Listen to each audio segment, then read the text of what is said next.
Yes, dictation 5 second बाद start होगा। Speed 70 शब्द प्रति मिनट।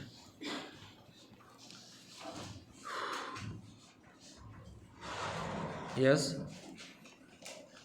स्टार्ट। सर हेनरी ने अपनी early year history of institute में उल्लेख किया है कि किसी विशिष्ट राज्य या समुदाय में स्त्रियों की व्यक्तिगत उन्मुक्ति और सांपत्तिक हैसियत को जिस मात्रा में मान्यता दी जाती है वह उसकी सभ्यता की अभिवृद्धि की मात्रा की कसौटी है। विराम। इसलिए यह स्पष्ट है कि स्त्री को दिया जाने वाला सम्मान समाज में उसके द्वारा धारित हैसियत और उसके साथ किया जाने वाला व्यवहार उस देश में प्राप्त सभ्यता और संस्कृति की मात्रा के सूचक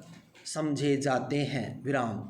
मनु ने अपनी स्मृति में यह कहा है कि जहाँ स्त्रियों का सम्मान और पूजा की जाती है वहाँ देवता प्रसन्न रहते हैं, किंतु जहाँ स्त्रियों का सम्मान नहीं किया जाता है वहाँ पवित्र अग्नि से कोई लाभ नहीं मिलता। विराम। हिंदू समाज में स्त्रियों की क्या हैसियत रही है, यह बात इतिहास के पन्नों में दर्ज है, जो वैदिक सभ्यता, स्मृतियों, शास्त्रीय विधि, कानूनी उपबंधों से प्रदर्शित होती है और अंततोगत्वा देश की उच्चतम विधि अर्थात समतावादी समाजवादी भारतीय संविधान में केंद्रित और मान्यता प्राप्त है। विराम। उन्होंने यह उल्लेख किया है कि वैदिक काल में शिक्षा आरंभ करने के लिए लड़कियों और लड़कों से उपनयन करवाया जाता था। विराम। स्त्रियां वेदों का अध्ययन करती थी और यहाँ तक कि वैदिक मंत्रों की रचना भी करती थी। विराम। वे स्वतंत्रता पूर्वक सार्वजनिक जीवन में भागीदारी करती थी। विराम। विश्ववरा, अपाला, लोपमुद्रा और सासयासी आरंभिक वैदिक काल के केवल कुछ उदाहरण हैं। विराम। उसके पश्चात घोष, मैत्री और गार्गी ने समानता की दृष्टि से पुरुषों के साथ साथ बौद्धिक श्रेष्ठता और समान हैसियत का उच्च स्थान हासिल किया। विराम। स्वार्थ और पुरुषवादिता के कारण धीरे धीरे स्त्री का अधःपतन होता गया और यहाँ तक कि विवाह तय करने और अन्य कार्यों में उसकी बात नहीं सुनी जाने लगी। विराम। उसे सार्वजनिक कार्यकलापों में भाग लेने से मना किया गया। विराम। यद्यपि याज्ञवल्क्य उसकी आर्थिक परिस्थिति का समर्थक था, किंतु अंततोगत्वा मनुस्मृति का वर्चस्व बढ़ा और अध्याय 9 के श्लोक 18 में मनु ने यह कहा है कि स्त्री को वेदों का अध्ययन करने का अधिकार नहीं है। विराम।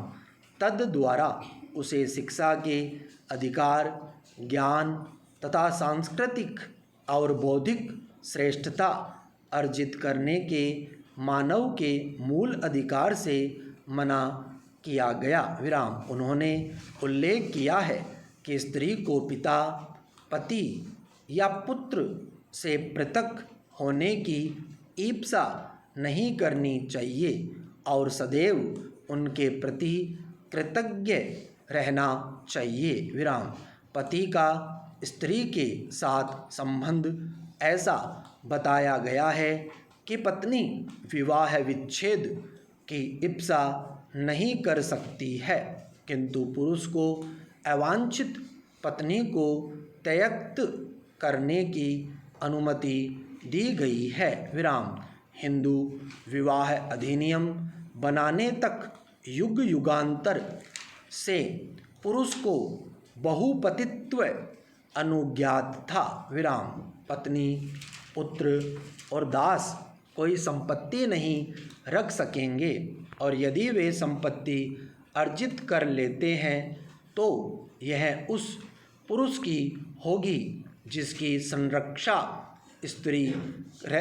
संरक्षा में स्त्री रहती है। विराम। इस प्रकार उसे शालीन और स्वतंत्र जीवन यापन करने के लिए उसके संपत्ति और प्रोत्साहन के अधिकार से निरावृत कर दिया गया, और विरले ही बालक को आश्रित बना दिया गया तथा मुसीबत झेलने के लिए छोड़ दिया गया। विराम। स्टॉप।